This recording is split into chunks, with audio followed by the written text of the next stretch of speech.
Hello, I'm Lizzie and this is Lizzie Reads, and welcome to a new year, new video number 7, where I'm going for a new me, and I actually posted a video every day for the first week of 2023, and we're finishing on a little romance chat. I did it! If you're seeing this, I did it. I finally said, okay, so I'm gonna post a video every day for a certain period of time and actually do it. I failed Vlogmas every single time I've tried. Every time I've tried to do a little sort of like week or 2 weeks or even a month of posting videos, or even posting a video every other day for a month, that's never worked. It's only a week, but it feels like a really big achievement. And I thought I'd end in a cozy way on today's Saturday, so I'm filming this as you're going to see it. And I thought I'd end by doing a bit of a catch up and a chat and a discussion about the romances I read in 2022 and how I feel about romance as a genre. Now, this is a real like catch up chatty kind of video. It incorporates some like reading goals and plans and things like that, and a few stats, nothing super in depth, but this might inform sort of some ways you might see any of my romance reviews going forwards and previously to this, you know, things like that. I'm just sort of really experimenting with how I talk about like romance, because I think talking about it in the same way I talk about fantasy is very different, and especially now I'm sort of getting more and more into romance as we go on. I want to sort of carve a space for that on my channel, and I thought chatting about it with you and doing a little yearly review was the best way to do it. So let's start with some stats. According to Storygraph, I read 105 romances this year. Now, I think sometimes Storygraph genres are a little bit off. I personally wouldn't class some of these as romances, and often it classes a lot of things as YA as a genre, which is really annoying, but it does it, and it sort of sometimes skews the stats a little bit, and because things are counted for multiple genres, things that aren't necessarily primarily a romance get shelved as a romance if they contain a romance or have that sort of elements. Obviously, sort of here I'm defining romance as a story focused on the building and the start often of a relationship or the rekindling of a relationship that tends to have a happy ever after. I also do include a lot of romance shorts which tend to really just be erotic, but I can't count them in the umbrella of romance fiction, and I go into that in a little bit more in a minute.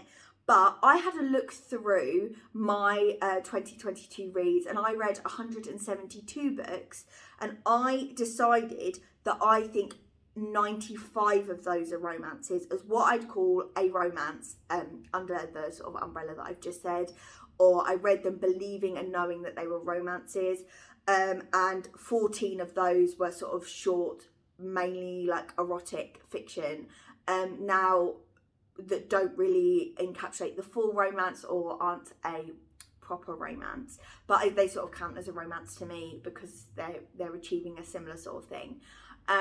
However, a lot of these sort of erotic shorts were read when I was reading lots of like crazy Halloween, spooky, smutty books, and the same for Christmas. So there's very rarely any sort of general of that type of romance, which is unusual. I feel like that's definitely something that I could explore more in 2023.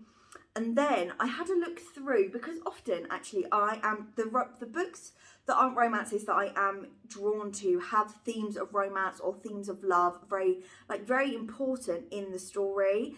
So I was having a look to see sort of which of the books that I read this year had themes of romance heavily included in them, and key takeaways from my enjoyment or interest in the novel.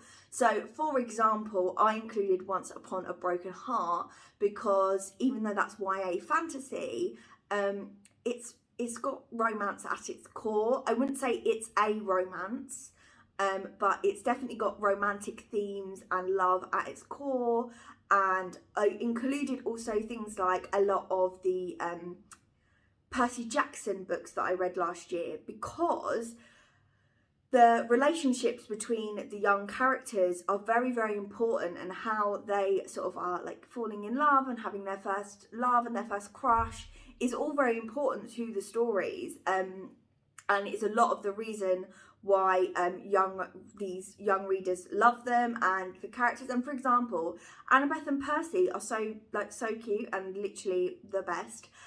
So although I'm not seeing them in a romantic lens, I wanted to count that towards my enjoyment, because I think one of the big things that I love in stories is love.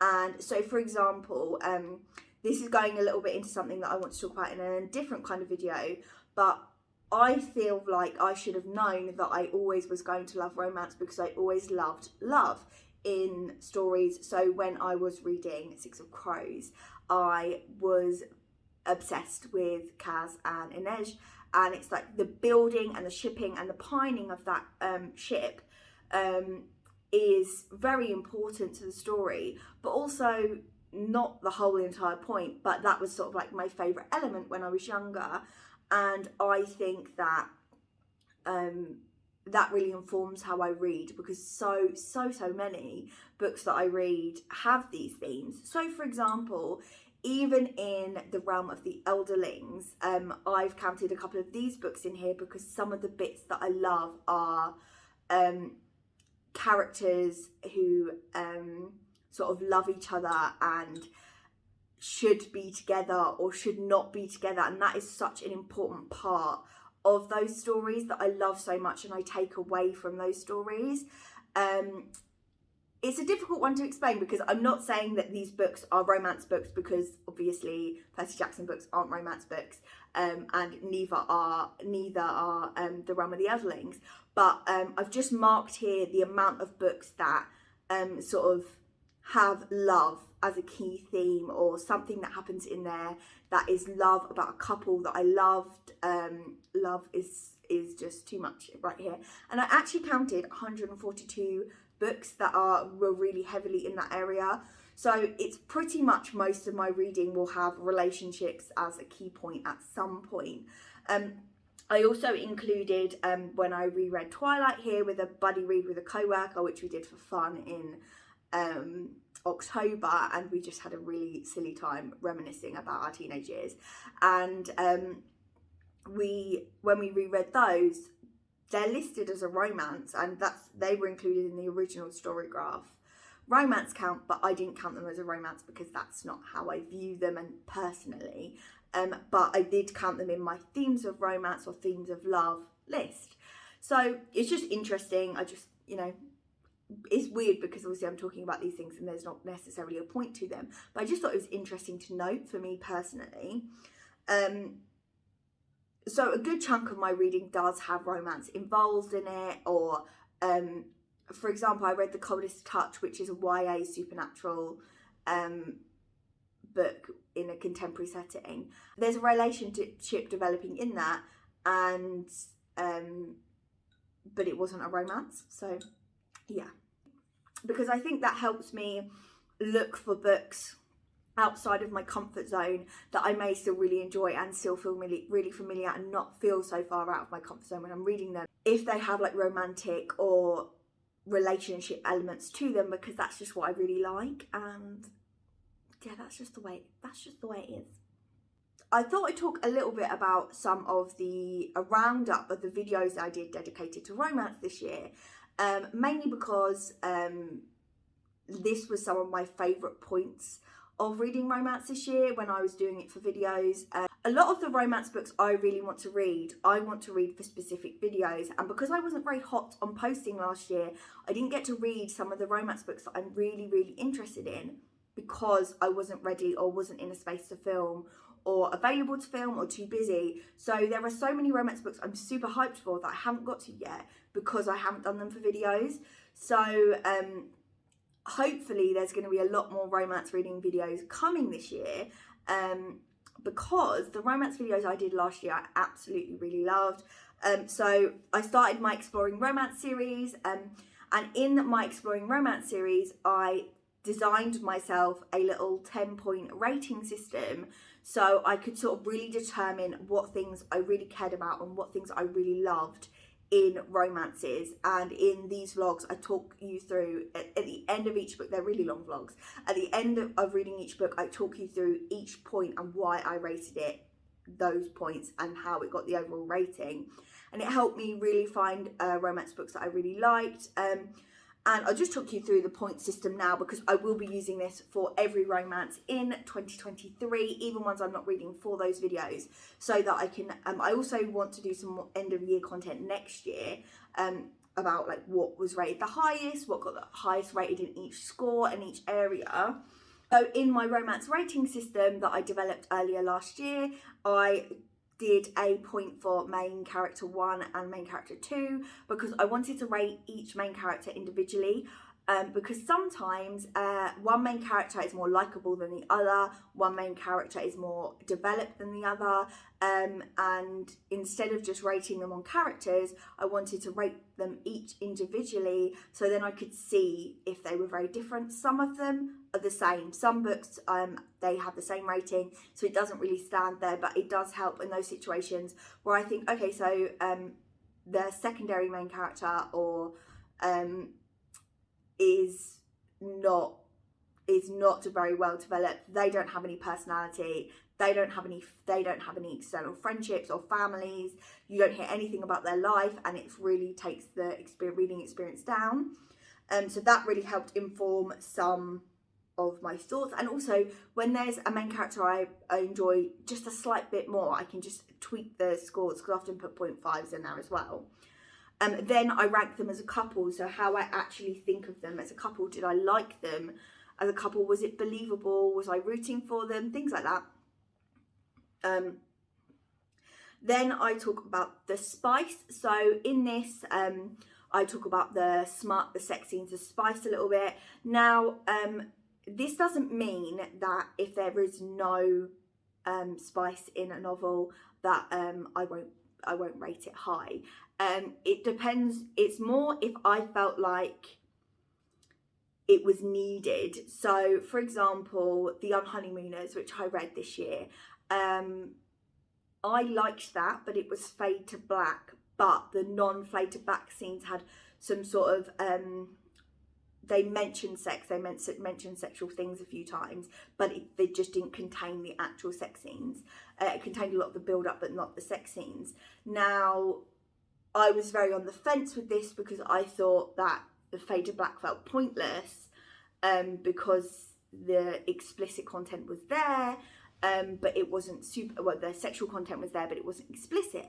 So it was a little bit annoying, but I understood that it's not for everyone. So it's very personal for me, but there are some that I read that had contained little to no sex that still got very, very high ratings, because it felt right for the story, or I didn't feel like it was needed. It was fine. It all does depend on the story. But when there is sex scenes, I rate that on how they're written. Are they interesting, engaging? Because some smutty scenes are shit.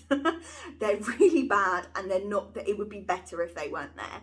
So, or it's a book that would do well with quite a few sex scenes, but there's just one, and then it never happens again. It's a bit weird.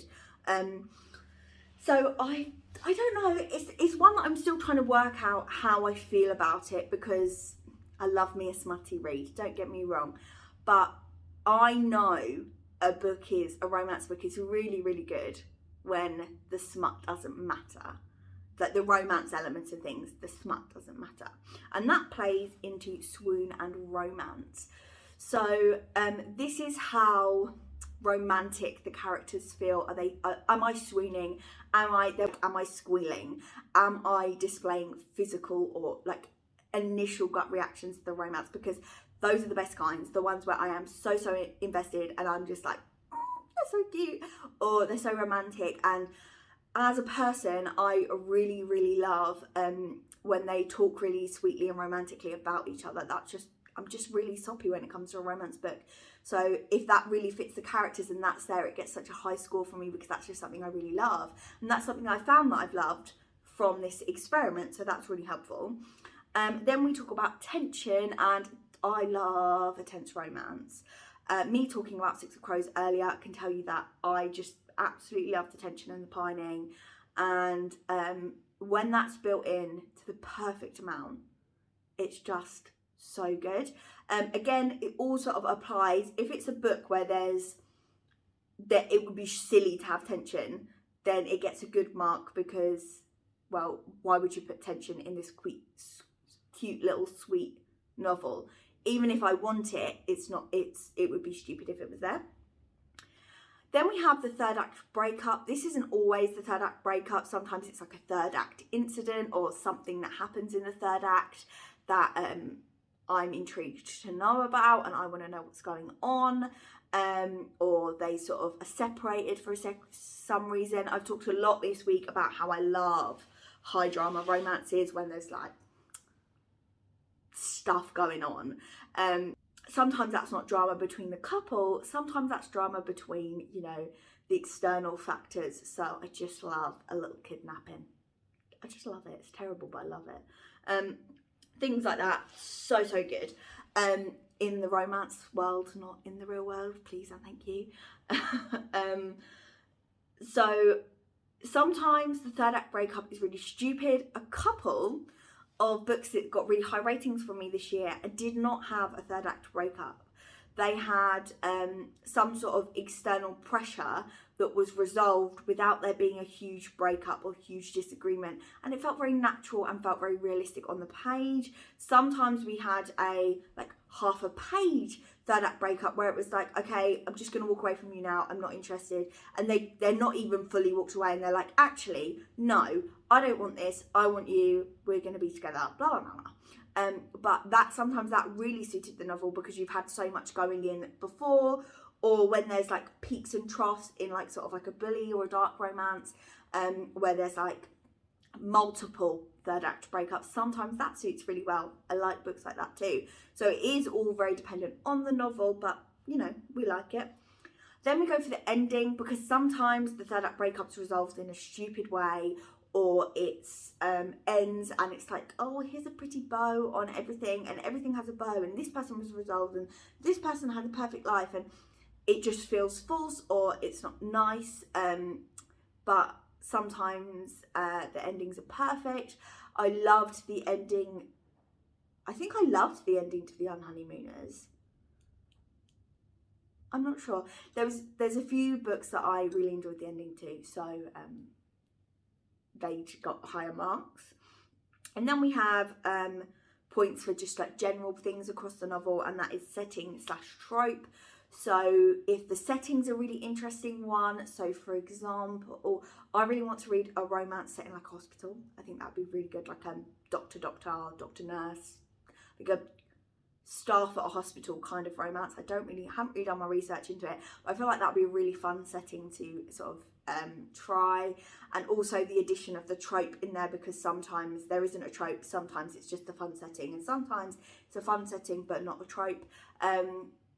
And just like pulling it in there is there's a few things there that I like to play on and mark there, because sometimes those things do deserve a really good mention and really pull up the mark for a book. But then also lastly we have fun / enjoyment, and that's just a big part of it for me, because for me romances are fun. They're supposed to be fun and I'm supposed to have a good time, and that's where my enjoyment really lies. And the rest of the book could actually get quite low marks because objectively it was kind of bad, but I had a really good time and that just boosts it up for me. I know that's really like how I'm rating romances, but it's also like how I'm feeling about romances at this time of the year. And the big thing that I'm feeling is that it's getting really dark and I've got to go out in a minute and I'm a bit worried about the rain, but it's fine. The big thing I'm feeling about 2023 is how many videos I want to make. I want to make so many videos. Because there were some videos that I missed making last year. So last year I made a few videos that never made it to your eyes. I did a spooky season romance, read loads of crazy Halloween romances that made some of my read list a little bit interesting. And then I did the same for Christmas romances. I read so many. I had so many Christmas romance videos planned, but December was just not my month, and I couldn't get them out there, and it just all sort of fell apart. But that's okay. But I would really like to read some seasonal romances and do seasonal romance videos throughout the year, because a lot of romances are set in different seasons. I know that there's a lot of Halloween and a lot of Christmas romances, but I don't know too much about like sort of like Valentine's romances, because Valentine's is just romance in general. So, or even like Easter romances, I think could be quite fun. Just a little challenge to find like some crazy romances and do some videos on that. But also I want to continue my Exploring Romance series. I want to move on now that I've done 2 parts of contemporary romance. I would like to move on and do some fantasy romance, and also explore dark romance this year, maybe even try some historical romance, because there are so many different romances out there. But those, I'm not limiting myself to reading romance in that series. There are some other series that I want to do. There are a couple of romance series that I'm nearly at my end of my tether with, or I didn't like the last book in the series. So in my worst books of the year, spoiler if you haven't seen it, was Twisted Hate, because I was really disappointed. I really didn't like Twisted Hate by Anna Huang, even though I love the first 2. So doing a reading vlog of reading book 3. I didn't really like the fine print, so giving Terms and Conditions a try, just so I can say that I've read it and if I liked it, and because I own it. Things like that I'd really like to give a go, and just give those books a second chance. But yeah, that's how I'm sort of feeling about romance last year and my sort of plans for next year. Let me know what your favourite romance was if you read one last year, and I will see if I can add it to my TBR. Thank you so much for watching, and I'll see you again next week when I'm going to go to some sort of uploading schedule. I'll probably keep it quite loose, but I'm not sure when I'm going to next upload, hopefully Tuesday, but I will speak to you again soon. Goodbye!